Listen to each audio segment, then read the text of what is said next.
before the season gets started in the NBA, and check out me, Bill, House.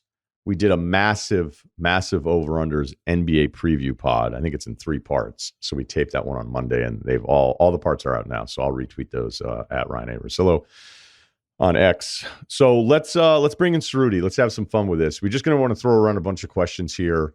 There's kind of like there's not a great title for this other than just NBA preview fun stuff. So yeah just stuff, because I love these questions. Right, I love all these debates. So all right, Ceruti, lead the way here. Yeah, so we did last year. I think we did it early last year, not before the season, but like in the early part of the NBA season. We just like pinned 2 players against each other and said, hey, which one would you rather have right now? And I think the biggest disagreement last year, there's a breakout video about it, was Booker versus Tatum. And I think, I know you have a little on it. I don't have that again this year because I think I don't know if we've moved off of our positions. Maybe we have. But I've got a bunch of sort of, would you rather have this guy or this guy for this year than this year alone? And then I've got a couple like foreseeable future questions. Some of those involve Wemby. Some of those involve like some of the young guys that haven't quite clicked yet. And then I've got one wild card question as well. And then we got I think we're going to do some duo stuff, potentially some League Pass, like who we want to watch on League Pass and all that. So I guess where do you want to start? Do you want to start with the pinning 2 guys against each other? Do you want to mention anything about Booker versus Tatum again? Because that was the big one last year. I do want to mention something about it, but I don't think we need to lead with it. All right. I'll explain it later because I ran through a bunch of numbers again this morning, and basically there's like a couple different opinions that I feel like I'm on an NBA island. But the way this works, if we do a breakout video of me saying like, well, hey, why are we doing this? Then I immediately, it's like, oh, fair. You think this guy sucks? It's like, nope, I don't think he sucks. But I do have a couple players. There's the Tatum Booker thing, and then there's a bit of an SGA thing where I feel like I'm on my own. And I might be wrong about both, by the way. But I don't want to make those like the headline or breakout things, because then it takes on this weird ownership that may not even be. It's you saying it. It's your show. And then the way the breakout lives outside of all the other stuff that you said, I don't even want to do that because I know I still actually might be wrong. And we'll get to whatever conclusion I'm trying to filter through my head here anyway. Right. So let's just go with what you have. Yeah, all right. So these are just like in my. So I've been looking at all the ESPN had the rankings. I saw CBS had rankings, like at Bleacher. Everybody does the Dude's got rankings. We do them. We have the I was looking at it last night. The Ringer. I think Michael Pina put that out. I think it was voted on by a bunch of people, but I saw Pina retweeted it. So basically, like, I'm just gonna throw 2 players at you, and you tell me who'd you rather have. This is the first one. This one I thought was interesting. It's like 2 old heads who obviously are former teammates. Kind of totally different vibes, but would you rather have Steph Curry or Kevin Durant? Now, this is regular season and playoffs, and I'm just going to assume they're healthy. I don't want to talk about injuries. Just assuming they're healthy for the whole season in the playoffs. You get one guy, Curry or Durant. Who are you taking? So yeah, that's the key here, because if it was the rest of the way, you'd pick Curry because of Durant's injury history, which I know you don't want to do injuries, but I think it can even going to play into some of the guys for just a year. I think it's the first time where you can actually feel like saying Steph's the better player is okay, because even through all the Steph love, everybody knew Durant at his peak was probably the better player than Steph. But now that I look back on it, I'm like, is that even true? Because Steph had to defer more. You go through those finals runs where it was ridiculous, and Durant got to kind of take it to another level there. But right now, I think I'm going to go Steph. I think I'm going to go Steph because despite me expecting Durant and Phoenix to be real, I don't know if the regular season is going to be this amazing run for them. There's still kind of a bad taste in my mouth a bit from the playoff series against Denver. So I want there just to be more cohesion. I want everybody to kind of understand their roles a little bit more. And I think they're going to have to figure it out with 3 dominant on-ball guys, with Beal being the third one there. Where with Steph, I know exactly what I'm getting. I'm not worried about any of that stuff. Even if peak Durant, the feeling could be that it's still, I don't know, it feels weird saying it now in 23, 24, that peak Durant is still better than peak Steph. But I understand that position 5 and 6 years ago. Yeah, I think Bill asked in the over-unders pod you guys did, like, would you go over under 18 months of Durant being Durant? I think we're really at that point where is he I mean, you and I were pretty much on Durant Island like 2 years ago. I think before the Bucks title, I believe. We're like, no, I think KD's still the best player in the league. And I think I don't think you could say that. You definitely can't say that anymore. And it just does feel like there's like some drop off there, where Curry, I don't feel like the drop off's as big. So I think you're right. I think it is Curry. Isn't it crazy though to think like, Curry's going to go down as the better player He's got more rings. He's, all time. She's just gonna be higher than Durant. But at the peak of their powers, like Durant was the guy. It's such a strange sort of situation. Like Durant is such a freaking unicorn. So that's why I'm just hesitant, because like if Durant is Durant, he's maybe the most terrifying guy, in the league still offensively. Well, right. I mean, the Giannis belt was taken from Durant. I was reluctant to give it up as quick as I should have. I don't feel bad about that one looking back on it. There's other ones where you're like, wow, I can't believe I thought that. But yeah, when the all-time stuff is done, Steph's at this point going to have the better resume. But I also think Steph, there's more to Steph than just his numbers. There's just something about having him on your side where it's steadier. And look, Durant had to go to him. Steph had 2 really nice years without him before he got there. And that, unfortunately for Durant, I know it drives him crazy, and then he tries to pretend it doesn't matter to him at all. But I'd take Steph for the year in the playoffs. All right, next one. I want to test how bad that Mavs and Luka season was, and where we view Luka now. Luka or Booker? Okay, well, we know that I feel like I'm the Booker guy now because of the Tatum arguments. And you're right, CBS, ESPN, Ringer, like every single place that has a ranking out, I never see Booker higher than Tatum. So then I'm like, wait, am I wrong on this one? So if we keep it specific to Luka here, the anti-Luka shift is happening. It's coming off of last year. The unexpected Western Conference Finals run, which I really like. Like if you're a top 5 guy, you have to be able to kind of carry your team. Doesn't mean you have to win a title, because nobody can do it by themselves, but you have to be the number 1 guy on a team that makes some real noise in the playoffs for me to like look at that list and go, okay, the top 5 guys could all do that. And Luka did it. Luka did it in the Western Conference Finals. So as much as I love Booker, I still think there's a Luka element where you need to bail us out of all these bad possessions, and Luka can do it in a way that we've seen very, like what he did against the Clippers those back-to-back years. And look, it's not like Booker doesn't have some awesome playoff resume stuff as well, but I'd give the slight edge to Luka, and I think it's like the first time there's a little bit of like public negative momentum around Luka going into this year. What about Luka or Embiid? I'm going to say Luka, because I'd rather have a dominant guy with the ball in his hands than a big guy. And Jokic is not categorized as a big guy, even though he is. Yeah, he doesn't count. Like if he's your point guard, but he's also your center, that's not the traditional big. And I think that's part of Embiid's problem for somebody who feels like he doesn't have. I know I brought this up probably too many times, but it's kind of a compliment to Embiid that there just doesn't seem, maybe it's happening more in Philly, but hey, can you actually win with this guy? It would happen to other players with Embiid's profile more often and with more venom than it does with him, which, again, I'm not rooting for like, hey, we need to shit on this guy more, which is something I always like bringing up. But Luka, he's going to find a way to get the hoop or get a really good look. There's multiple things he's going to be able to do with the ball. So Luka's comfortably still like a top 4 player for you. Yeah. Ish. Yeah, but I don't love when it's like off the charts usage rate stuff. Like I've done the history on that. Some people it works, some people it doesn't. But I don't know how you can win a title being that dependent on one person having the ball all the time. And I know that they're supposed to have Kyrie and they'll split it up and we'll see the better version of this, but we'll see. I have another provocative Luka question coming, so we'll get to that in a second.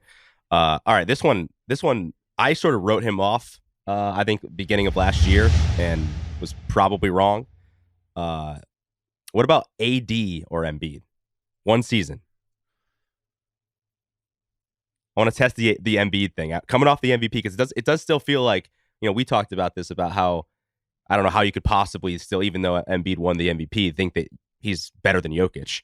We talked about that a couple pods ago. But the AD resurgence has been there. And I think, we had a guy who said he was the best center in the league in the GM survey. Like, I think it's an interesting debate again. Yeah, that it's interesting is remarkable for AD, but because everybody, was writing him off. And the funny thing is, I feel like I defended him longer than most. And then I finally kept watching him fall down all the time going. And it wasn't that I thought he was going to be a bad player. I was like, I just expect him to be hurt again. I just expect that he's going to be hurt. Embiid's story is pretty crazy when you think of a guy that big with the health issues and then not playing a game for 2 years. But we also realize that was part of Hinkie's design. That he's been, for the most part, well, look, for me personally, he's been way more consistent health-wise than I thought he would be with how scary some of the pre-draft stuff was. And then, but whatever, with another organization, he probably would have played at some point. Then he barely played even in the third year. So, man, I still think it has to be Embiid because he feels more like a known thing despite the AD resurgence. I never would have, a few years ago, I still would have been AD all the time. But nice little resurgent run here for AD. I'm glad that he's actually back in these conversations, but I can't have so much momentum for him. I mean, where are you on it? So correct me if I'm wrong. Both guys have gotten to the second round on their own, never made a conference final on their own. Embiid obviously has the MVP. I would give the slight edge to Embiid still. I don't really love either of them like as the guy. Like I'm just not going to pick the Sixers with an Embiid-led Sixers team against Boston or Milwaukee, really, ever. I just have to see it to believe it. And I think we've talked about this many times, without LeBron, like I don't, it just feels like AD kind of is more comfortable being second fiddle, even as much as LeBron wants to say he's the number one option. And maybe there are at times, but I think you have to still give the credit to Embiid. He won the MVP last year. His stats are incredible. He's in like kind of a terrible situation in Philly with the Harden stuff. Like I don't think that roster is that awesome. And yes, he's had some playoff shortcomings, obviously, but I don't know. I think he's just more of like an alpha. Like I know that's kind of like a stupid thing to say, but I think like he's like, give me the damn ball, where I think AD sometimes shies away from that. So I'll slightly give the edge to Embiid. Yeah, I don't think you're wrong on that at all. And the funny thing is, I'm like thinking back to like, could this be the year with Embiid? Like if he doesn't get out of the second round, where people start going like, yeah, cool stats. He's probably not going to MVP. But you know what's funny though about it is that the real reason why is like we only have so much time for stuff, and because the Philly, like their entire organization has had two major problems that aren't Embiid problems. That those have been the headlines. The Ben Simmons thing went on forever. The Harden thing's now going on for a while. So he's been able to kind of draft behind more of the negative attention being on his teammates not being able to get their stuff together. Yep, which I think is fair. All right, let's do a couple more quick. This one's near and dear to my heart. And I was surprised to hear Bill on the Over-Unders pod. He was selling some real estate on Mobley Island. And I've just been saying I like Mobley, but I just think specifically Bill has been insane about like what he's talking. He's talking that he's the next Kevin Garnett and all this stuff. I just don't see it. I don't see it. I think he's in a pretty great situation for what his skill set is. So I want to do Evan Mobley versus my guy, Franz Wagner. For 1 year, I'll take Franz because he's better. He's better at giving me something like, hey, I know what I'm getting. And maybe this is the year with Mobley. I mean, he's only 2 years in. Okay.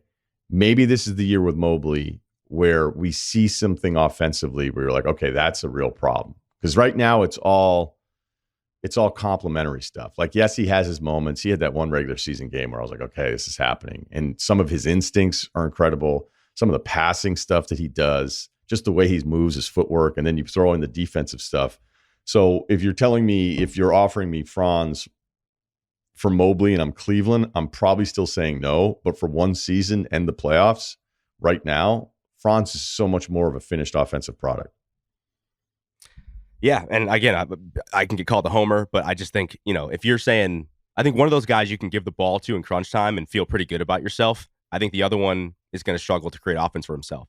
And I hate to say it, but like, Mobley just feels like an awesome two. Like, and unless he sort of figures out more offensive moves or, is a little bit more assertive. The other thing too is, and this isn't even really like a knock on him, but I just think he was drafted into an incredible situation. He gets to play with these two really dynamic guards, and I know he hasn't had Mitchell for both years, but he has Mitchell now, and he gets to play next to Jarrett Allen, who is also an incredible rim presence defensive player. So Mobley can like do all these really specific things and kind of be this sort of Swiss Army knife defensively, and he's incredible. But I just think if you put that guy and gave him his own franchise and said, hey, here's a bunch of B- C players around you, and you're the guy, Are we still putting Mobley in, that like that's quote unquote future star category? I don't know. Well, the thing is like opportunity too. Like there's certain players that put up numbers. So if he was on a worse team, he might have better overall numbers, but it doesn't mean That's anything fair. about him being a better player. And I forget who it was. It wasn't an NBA team. I think it was a trainer. And he had hit me up like a year ago. It was like, what is wrong with you guys with Mobley? And I was like, well, look, I go, are you talking about what I'm saying about him or what Bill's saying about him? He was like, you guys are way too high on him. And the stuff he was saying like was really specific. And he was, he's a trainer for other NBA players. And it was like alarming. It was a little alarming for somebody that's like in the gym with all of these guys all the time. And he was kind of like, yeah, I don't really see it the way you guys do with Mobley. And again, I was like, I don't think I compared him to Duncan. And the funny thing about him being a 2, like you could argue Garnett was better off being a 2 offensively, despite how incredible he was, but his personality was still a differing personality. Yeah. But he also was essentially like he could play point guard, it felt like at times. And that's not what you're saying with Mobley, despite some of the passes that he makes. And I'm like, this guy is another level for a big. But yeah, this is feeling like a bit of a prove it year for everyone. Still wants Evan Mobley on their team. Okay. Totally. But it's the idea of, should he have been the number 1 pick? Like, can you build your team around him? And then it gets back to kind of some of the perimeter big stuff that I think we've all moved towards the direction of just give me the guy with the ball more so than somebody else that has to be set up with the ball, because it's just not the way the game is played anymore. All right, let's do 2 more real quick of the either or. Jamal Murray or Donovan Mitchell? So I never would have picked Murray prior to this year. Murray's the pick now. I wasn't sure if Murray was in that elite tier. And the health thing completely derailed any of the momentum that he had. And now with the ring and everything, he's in that group. I'm not going to put him ahead of Steph or something ridiculous like that, but he's in that group that he's sought for a while, and good for him. Mitchell, I've always felt like is more dynamic. Maybe it's your eyes falling in love with the visual of Mitchell at his best versus Murray, because it just looks cooler when Mitchell's going.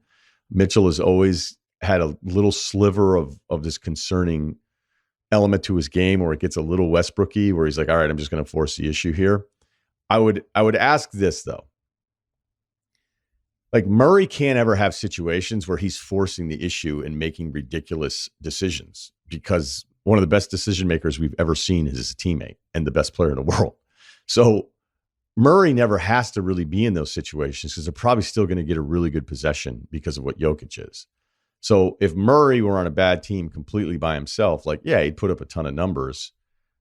But I think Mitchell with Jokic, even though he might be more stubborn than Murray because he didn't kind of grow up with Jokic the way Murray has in his NBA career, I would expect that you wouldn't have to see Mitchell have those games where he can't hit a shot, he's making bad decisions because he's just forcing the issue, because he's used to his talent and his athleticism getting him out of any of the problems. Like he'll force the issue a little bit more, but the way Denver runs their offense, they don't have to force as much because they're locked in. Their offense is good. The stuff that they do, they're always going to get a good look.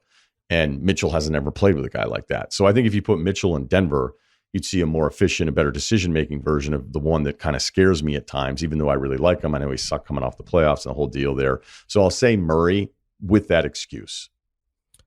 All right, last either or. This is a duos one.